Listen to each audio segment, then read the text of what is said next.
queridos, tudo bom? Pessoal do Iaguari Jung. Hoje estamos aqui com o André, que é membro analista em formação. Wagner, querido, meu amigo agora do projeto Iaguari Jung, que também é da formação. Está terminando, né? Os dois estão terminando.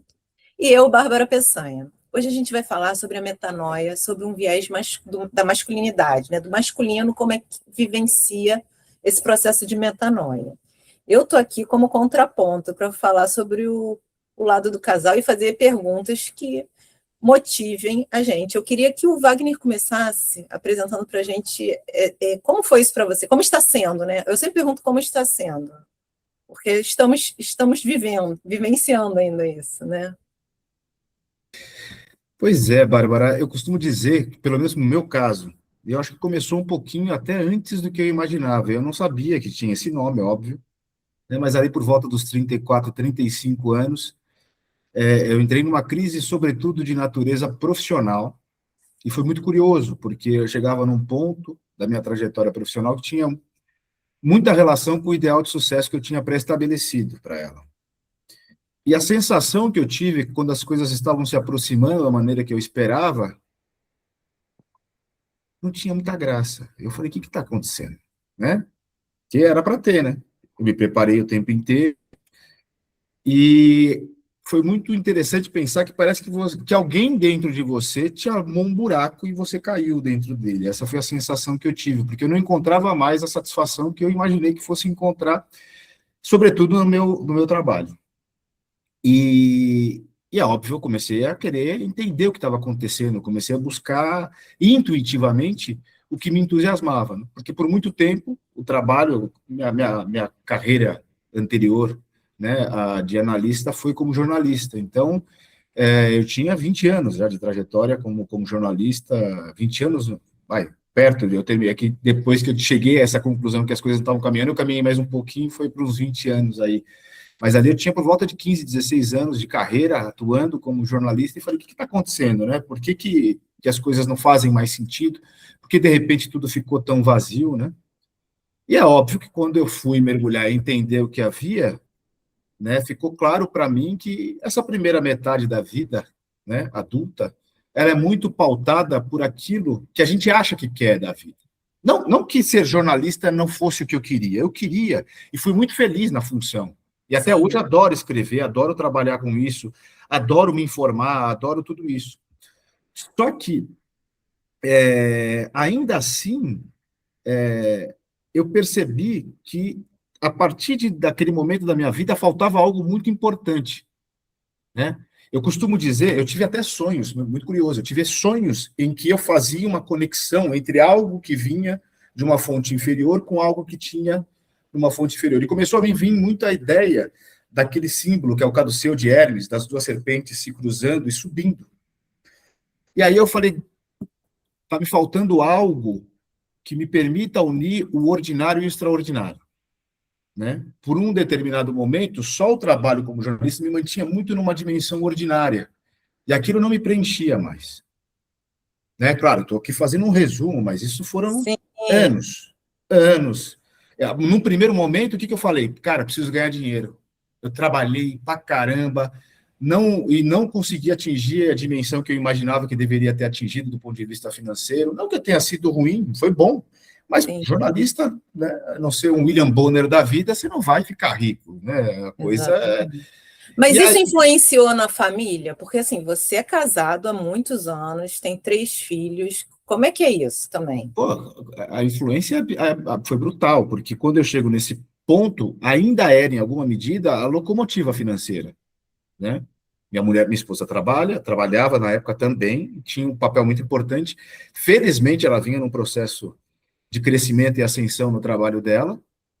Só que, quando eu cheguei nesse ponto, eu comecei a, de fato, não ver mais sentido nenhum no que eu estava fazendo, e eu estava, de fato, caminhando por um buraco, né? Pensando na lógica, né, ela até falava para mim, né, eu acho que você está depressivo, é o termo que ela usava, porque de fato havia aquele distanciamento entre a consciência e a inconsciência, criando um vale e eu estava lá dentro, né? Então eu tive, em determinado momento, eu falei, já sei o que eu vou fazer. Com 3 filhos, né? 2 crianças na época, um adolescente, e eu falei, vou pedir demissão. Sem nada para fazer. E fui conversar com a minha esposa, porque a ideia era montar uma empresa. Eu fui fazer um curso nesse meio tempo de marketing digital, porque eu achava que eu precisava virar um empresário do ramo da comunicação. Se fosse um empresário pequenininho, mas fazia lá minhas coisas. Eu precisava de autonomia, é muito louco, porque eu sentia uma necessidade de ter autonomia, era muito forte isso. Eu não, tudo parecia me sugar, sabe? Tudo parecia que estava roubando o que eu precisava ser ou quem eu era. Essa foi a sensação que eu tive. Então, eu fiz esse movimento de busca por autonomia. E, em determinado momento, quando eu estava nessa crise, eu pensei, pô, eu sempre gostei de ler psicologia, eu sempre li Freud, depois eu li Jung, quando eu descobri Jung, eu li desde 2006. Eu falei, esse é o meu caminho. Só que eu falei, mas não dá para ir para lá, porque é muito diferente, né? Como é que eu vou jogar fora tudo isso que eu construí até aqui? Vou jogar fora quase 20 anos de carreira, não posso, eu tenho que manter isso de alguma forma. Então eu insisti na comunicação, mas eu fui percebendo que não rolava, que não era assim. E eu tive muito apoio da minha esposa, que falou, não, cara, você tá mal, não vai rolar, faz o que você tem que fazer. E aí eu tomei as minhas decisões, né, fui montar a minha empresa de marketing de conteúdo, e no meio do caminho eu falei, quer saber, eu vou atrás do que me parece juntar o ordinário e o extraordinário. E aí eu comecei a fazer essa transição de carreira, que de fato me parece me colocou num norte que me assentou. Nesse meio tempo eu me recoloquei trabalhando com comunicação, nesse ínterim, eu me recoloquei trabalhando com comunicação, mas já desde daquele momento pensando mesmo que seria uma ponte, uma transição para eu chegar onde eu queria chegar, né? Mas com certeza teve um impacto gigante.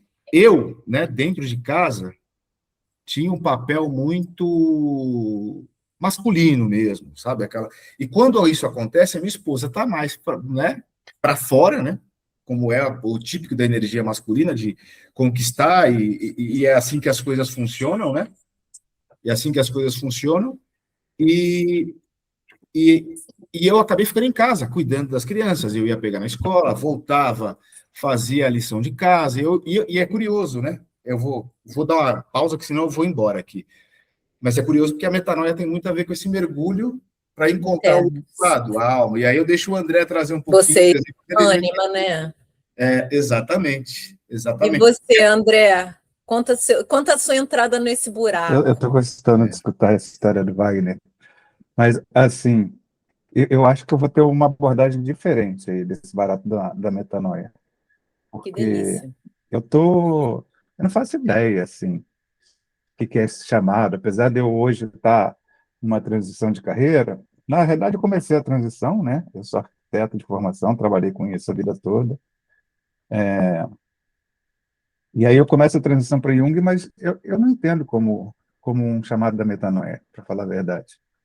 Eu sempre amei fazer arquitetura. Nosso mercado é muito difícil. É difícil a gente conseguir fazer a arquitetura que a gente sonha, mas dentro dessa dificuldade até que eu surfei bem essa onda. Em termos de sustentar, existe essa história que eu acho que é onde eu quero chegar. Como homem, a ideia é essa do masculino, provedor, tem a ver com a mãe dos meus filhos, que eu fui casado com ela há alguns anos, eu tenho 3 filhos hoje, né? E sempre tive essa ideia de que eu tinha que correr atrás e eu tinha que manter aquilo tudo.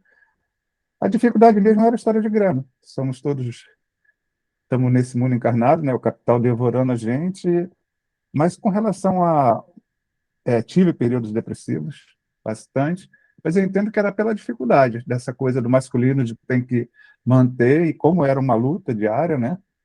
Sabe como é que criança é caro e etc e tal, era bem pesado, mas eu nunca senti essa ideia de que eu estava parecido com o Wagner falando, de que isso era porque eu estava num lugar que não me alimentava. Mas, assim, não sei se intuitivamente, foi nascendo vontade de mudar. Eu tenho uma impressão, se eu for bem honesto, que a vontade que eu comecei a me aproximar da ideia de psicologia tem mais a ver com sair dessa selva, de tentar trabalhar com uma coisa tão dura. Eu queria poder, de repente, fazer um trabalho que fosse um pouco menos. Eu vou repetir a palavra selvagem mesmo. Bom, resumindo essa história toda, comecei a buscar as coisas relacionadas à psicologia, eu não sabia o que eu queria. e não lembro como foi, na realidade, que Jung me encontrou, e aí eu estou aqui com vocês hoje, né? Mas é interessante, queria pontuar que, por exemplo, lá pelas tantas eu me descobri que eu não estava fazendo uma transição de carreira, que o que sempre me interessou na arquitetura eram as pessoas. Então era uma forma de me relacionar com as pessoas e de ter um trabalho junto, né? A vida das pessoas. E eu percebi que eu só estava mudando o jeito de trabalhar com pessoas. E hoje eu estou, inclusive, fazendo uma aproximação da arquitetura com a psicologia analítica, desenvolvendo um laboratório desse na faculdade, porque eu peguei o nome do livro do Hillman, Cidade e Alma, batizei, a gente já fez 2 versões, vamos para a terceira agora, terceiro ano que a gente está fazendo isso, e está sendo uma descoberta muito, muito legal. Mas quando eu falei que ia trazer um contraponto, é porque eu ainda sinto que eu, nesse sentido de ter uma vida com mais significado, ainda estou tateando, para ser sincero. Aí quando o Wagner falou, né, ideal de sucesso, queria ter autonomia, eu acho que isso é o que talvez venha impedir no masculino, né, já que nossa temática hoje é essa, de realmente ter um caminhar para uma vida mais com mais alma. E eu estou me vendo como todo homem com esses meus ranços patriarcais, dos meus valores estarem atrelados a poder, no sentido de poder, no sentido de ser mantenedor, porque assim, eu sou um cara sensível, sou um cara que não tem esses estereótipos que o homem não pode isso, ao contrário, eu sou uma mulherzinha completa nesse sentido, no sentido da gente falar o que é o masculino e o feminino. Mas hoje eu estou começando a reconhecer que eu acho que eu tenho aquela trava bem básica daquela coisa de dificuldade de me soltar do complexo materno, essa história que a gente não tem os ritos de passagem, e aí a gente vai ficando adulto e ainda fica aquela coisa mesclada dentro da gente. Somos adultos num certo aspecto e, no outro aspecto, a relação com o feminino, no meu caso, no meu feminino interno, nessa história de ser integral, eu acho que ainda tem que cair algumas barreiras, assim, para que possa acontecer. E cada vez mais eu vejo que a ideia não é uma relação de eu buscar o que em mim, é pelo contrário, eu estou pensando que eu só vou conseguir isso através do corpo, para ser sincero com vocês. Coisas que são muito difíceis para mim, dançando, enfim, sabe, fazendo movimentos que não são para os homens, me Uhum. destituindo dessas estruturas que a gente, o masculino, costuma viver, sabe, para ver se abre essa possibilidade, uma relação mais de construção de uma integralidade com a alma, porque no fundo, hoje eu me sinto sereno, eu sinto que eu tenho uma estrutura, né? Porque eu tenho uma caminhada espiritual muito grande na minha vida. E aí o encontro com Jung foi como se ele tivesse organizado naquelas obras completas dele. Você tem a questão da religião, que isso daí é muito importante, que a É, gente precisa falar, né, desse acompanhamento do significado, porque a isso. religião dá um norte do significado, que normalmente quem não está vinculado a uma espiritualidade não tem. E a masculinidade hoje, de um modo geral, não tem esse vínculo. Vamos lá? Sim, Galera da sim. nossa idade, assim, regulando com a gente? Não tem, na realidade. E aí eu fico pensando que, no fundo, eu sou, como a grande maioria dos homens, ainda escravo de sustentar uma imagem de satisfação com a vida. E no fundo disso tudo tem uma dor muito grande de sustentar todas essas questões que o patriarcado faz também, com que o homem acha que tem que carregar todo esse peso que não tem nada a ver, né? E, e como o feminino ele é tão agredido pelo patriarcado, acaba que o homem fica sem espaço, porque a gente falar da dor do masculino parece quase que uma piada, olhando o que é que as mulheres, né, vamos parar de falar feminino, homem e mulher, né, o que as mulheres sofrem na nossa sociedade. Mas, por outro lado, isso é um grande paradoxo, porque se os homens não encontrarem lugar para transformarem esse jeito de ser, a gente nem entre a gente tem essa, né, a primeira coisa que você tiver no grupo de amigos e começar a falar de dores mais profundas, já começa as brincadeiras de quinta série, né?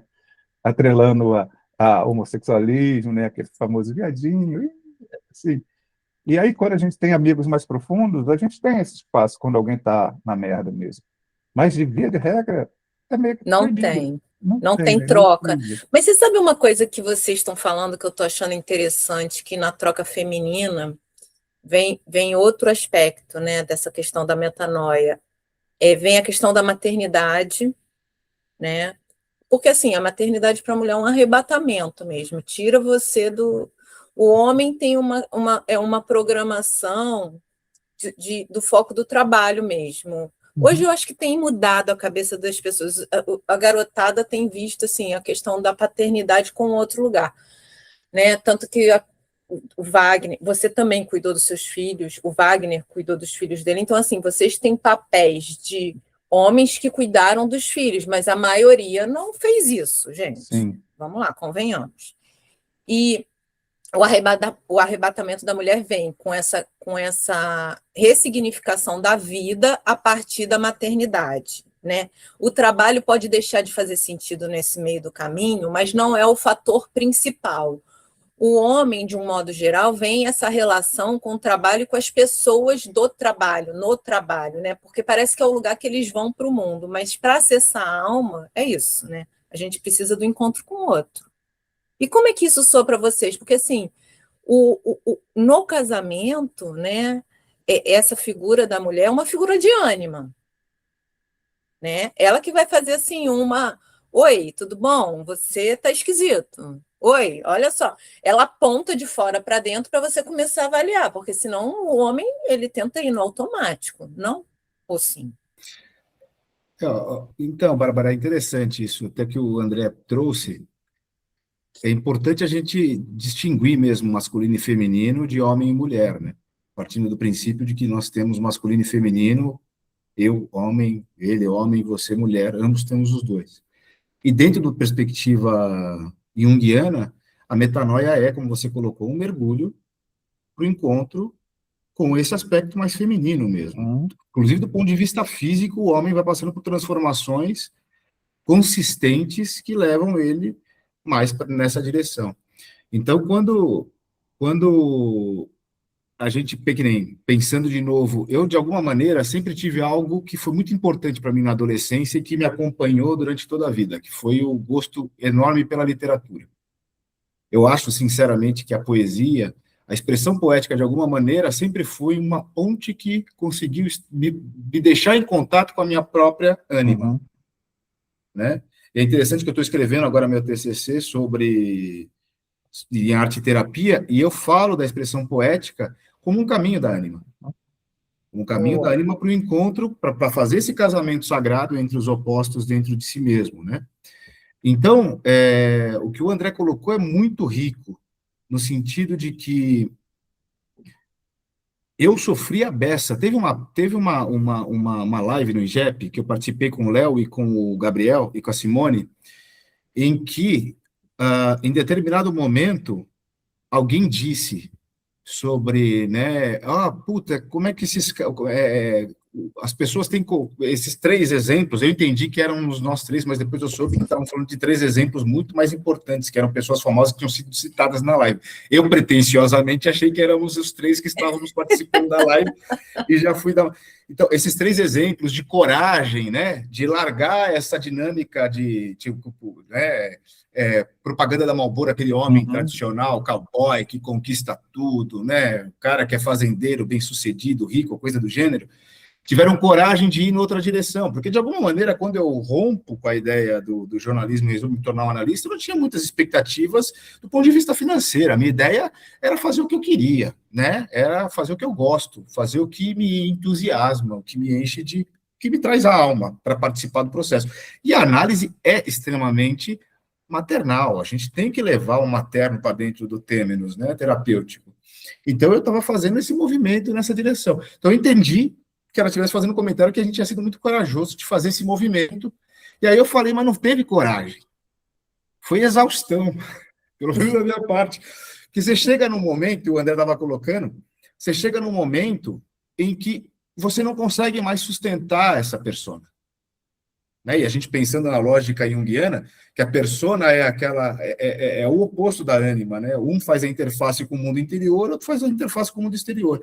E, de fato, não que o ofício em si, jornalístico, fosse algo desagradável, mas a persona, sobre o que ele representava para mim na minha vida, era muito pesado, que era ser esse provedor, esse cara que precisa encontrar meios de sustentar a família, e ser muito forte, e nunca fraquejar, e precisa dar conta, e precisa performar, está no mundo corporativo, precisa entregar. E aí eu falei, não foi uma questão de coragem, foi uma questão de não dou conta mais. Uhum.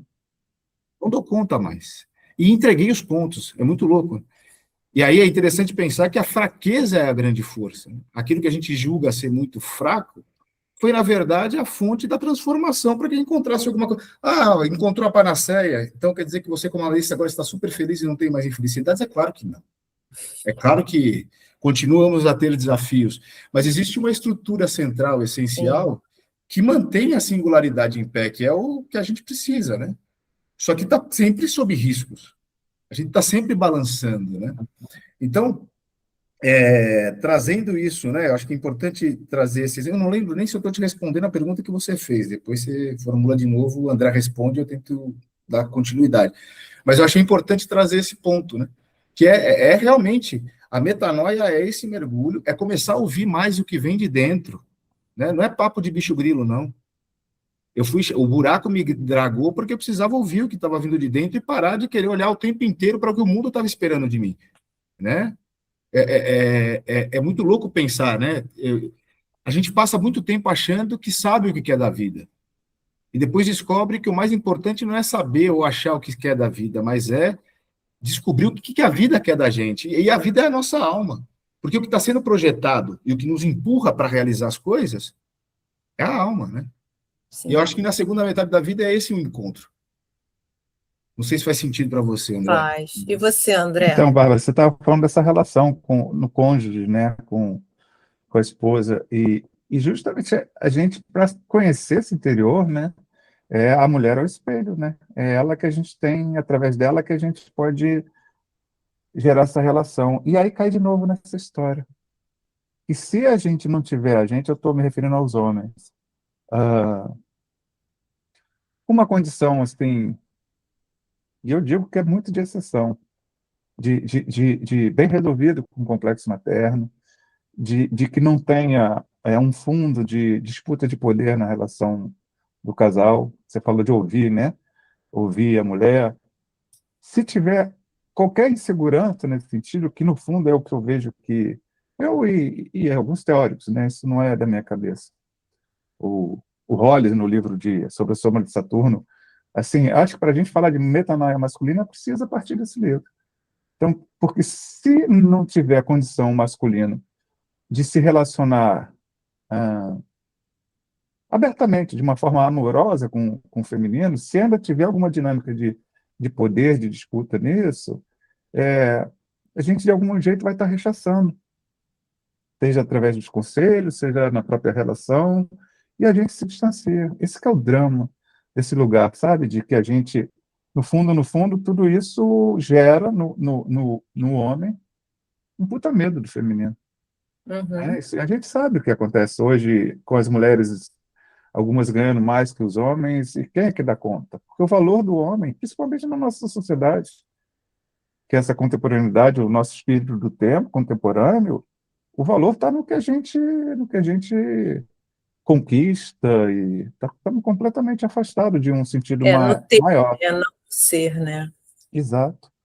Então, eu acho que essa relação com o feminino, para que ela possa ser pacificada no sentido de a gente conseguir integrar o homem, integrar mais esse aspecto, ou seja, viver mais inteiro, o primeiro trabalho é o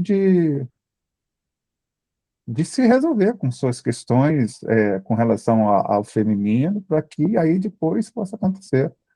Mas eu vou Sinceramente, defender o masculino nessa daí, porque assim, a gente também está passando junto. Normalmente, um casal passa junto por essa situação. E sim. a mulher ainda está na menopausa, maluca ali, né? Eu estava Uhum, até uhum. conversando com as meninas sobre essa questão, porque cria situações físicas, reais, assim, no ponto de vista, porque a gente acha que fantasia é real, a imaginética é real, mas para algumas pessoas não é. Então, assim, o físico está ali, exame, não sei o quê. Então, assim, tudo isso, assim, cria dramas, né? Sim, Dramas sim. na relação. Então, assim, são duas pessoas, né, tentando se dar conta e tentando dar conta de toda uma vida ali juntos. Então, é muita coisa. Mas, assim, os sonhos ajudam, né, gente? Porque eu falei com as meninas, sempre tem um sonho que dá um recado, assim, olha, é a transição, como o Wagner falou do sonho dele. Você não teve nenhum, não, André? Eu tenho, o sonho que eu tive ontem, eu estou até agora me relacionando com ele. Digerindo.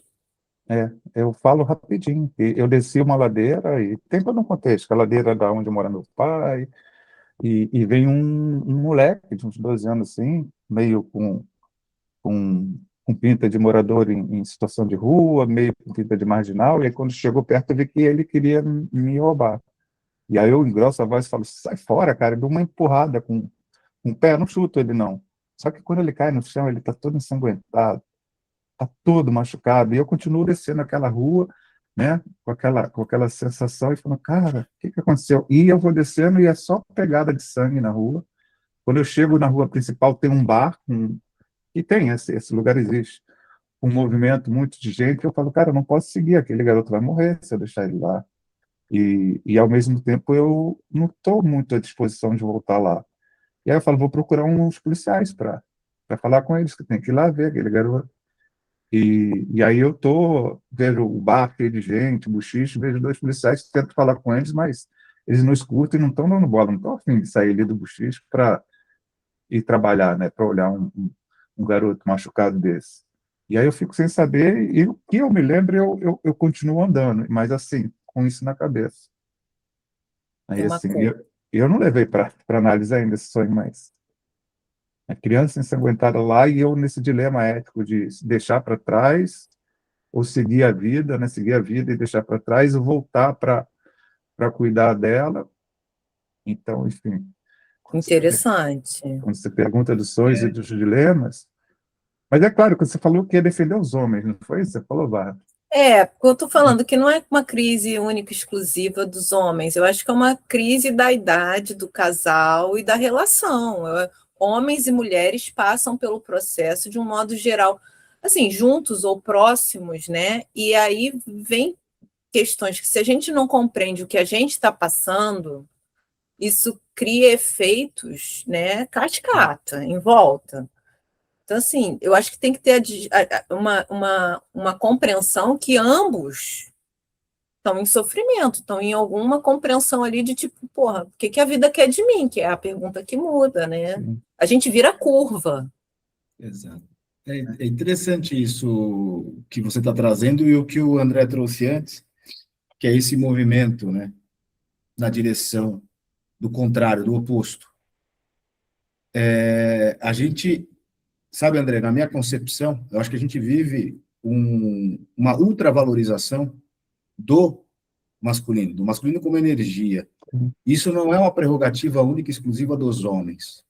Eu acho que também as mulheres ultravalorizam o masculino. Natural, até porque para conseguir fazer um movimento de fortalecimento, de ruptura, de não ficar tão à mercê, né, do arbítrio do homem, ela precisa fazer esse movimento. Só que muitas vezes a gente entra num padrão de desvalorização dos atributos femininos, generalizado. Então é curioso, né? Você falou dentro do caso. O casamento, para mim, é fantástico no que diz respeito a autoconhecimento. Né? Não estou dizendo que seja a única forma, mas ele é fundamental. Porque, no meu caso, como eu trouxe aqui, deixei claro o meu exemplo, eu contei com uma tremenda compreensão da minha esposa no que diz respeito à minha fragilidade enquanto o estereótipo de homem que precisa corresponder às expectativas. E isso me ajudou a aceitar também, obviamente, o que eu já fazia, a gente já tinha uma relação de autonomia para ela trabalhar e tal, para eu aceitar o movimento dela também na busca dessa contraparte, que é a contraparte masculina. Você vê como a coisa foi contribuindo, mas não é assim de caso pensado, né? Olha, eu vou fazer. Foi um processo orgânico que um foi, abrindo concessões. Uhum. E ambos foram se compreendendo, se aceitando mais na sua fragilidade, entre aspas, né? Como eu disse, a fragilidade é a força, né? É uma aparente fragilidade. Agora, o que muitas vezes acontece é que o próprio olhar da mulher, em alguns casos, também é muito masculino e acaba vindo contaminado desse preconceito, e não há espaço para o homem ser feminino.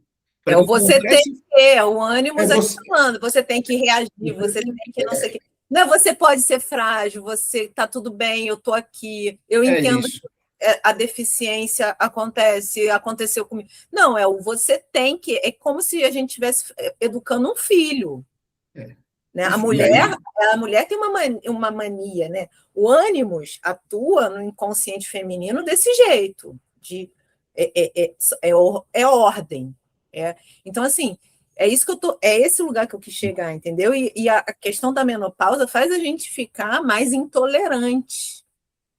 A mulher, de um modo geral, fica mais intolerante, porque perde estrogênio, gente, perde hormônios femininos. A gente perde hormônios femininos nessa. Se aproxima mais do masculino, né, Bárbara? Então, assim, fica uma situação que, se não tem uma inteligência emocional de um dos dois, no mínimo, ou dos dois, de preferência, a coisa ganha os contornos, como é que fala?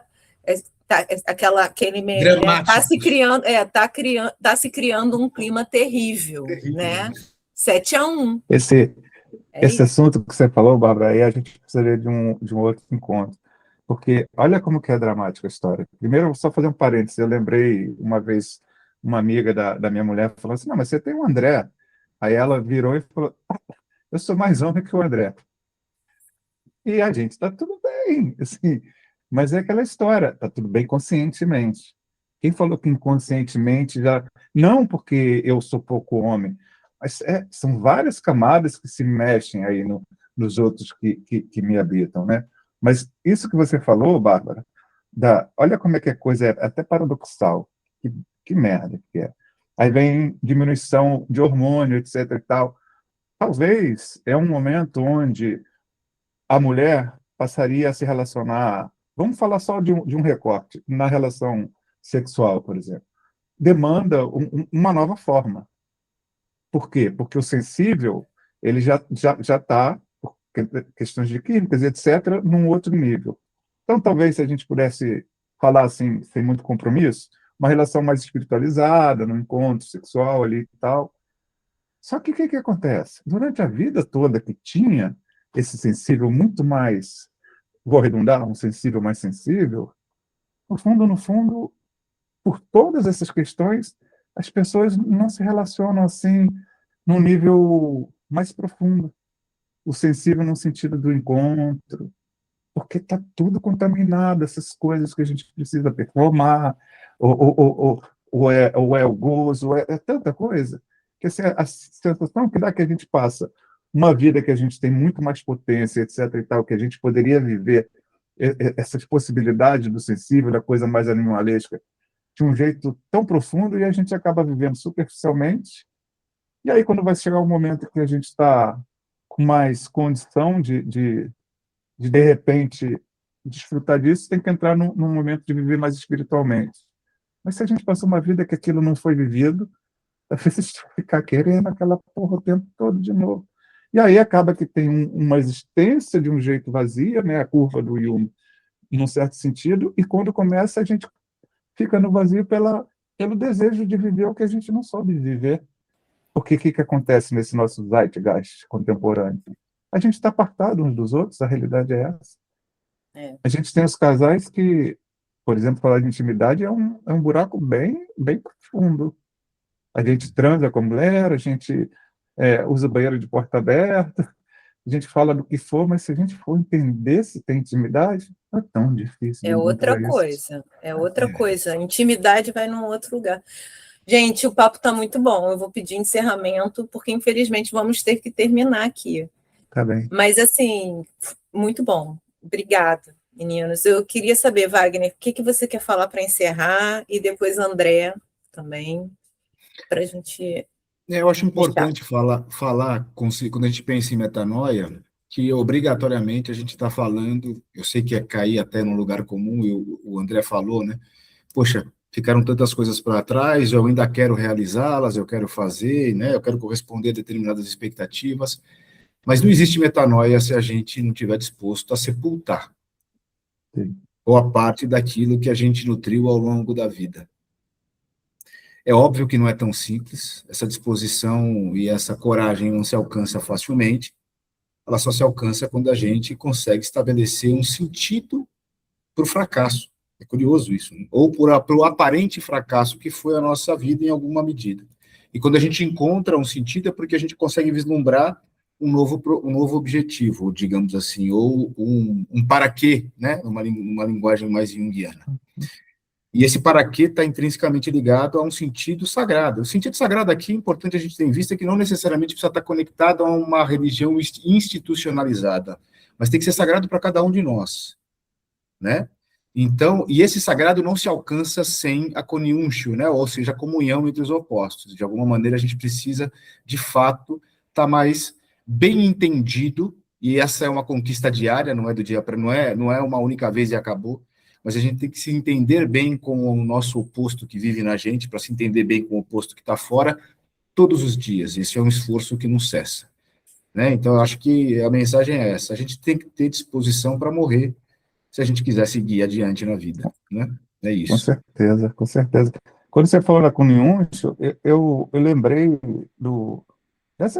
dessa realidade que a gente vive hoje, essa persona coletiva apolínea, e como que o masculino, principalmente, precisa abrir um pouco espaço para o dionisíaco, sabe? Porque a gente está tão apartado, e estar apartado do outro significa que a gente está apartado da gente mesmo.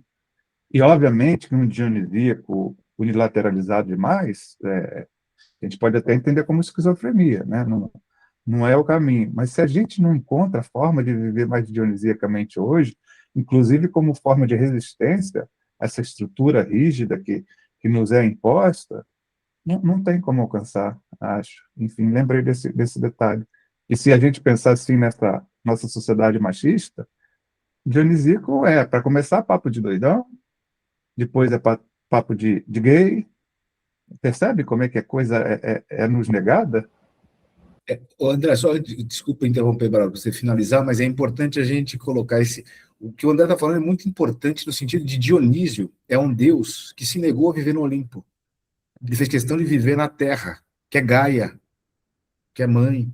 Ele vivia muito cercado de mulheres, né? Olha que interessante pensar nisso. Então, quando essa ruptura com Apolíneo, que é essa ideia de ordem, métrica, precisão, é engraçado que ambos trabalham com a arte, com a ideia de poesia, né, André? Tanto Apolo quanto Dionísio, só que um traz uma dimensão mais dramática, que é Dionísio, mais telúrica, e o outro numa dimensão mais etérea. Mas é isso, eu acho que, de fato, falta valorizar mais o que é a Terra, tanto é que a gente vê a crise ecológica. Inclusive, tem um congresso do IGEP rolando agora, né, sobre alquimia e ecologia, e tem tudo a ver com esse desrespeito absurdo ao princípio da energia feminina, que é representado pela Mãe Terra, que é quem sepulta, inclusive. Às vezes eu penso que esse patriarcado que fala para o alto, para mostrar sua virilidade, só olha para cima, para Deus Sol, esquece da Mãe Terra, por aí.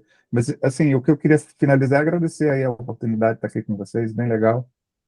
Obrigada a você, André. Muito obrigada. Vamos fazer mais um sobre o tema, porque eu acho que, assim, né, em outros âmbitos, porque eu acho muito interessante, porque essa coisa é muito difícil entrar em papos abertos, né, com homens cis, casados, que estão, né, na vida, numa constituição assim, de encontro com a ânima mesmo, e estejam dispostos a ficar tão vulneráveis, né, num podcast, né?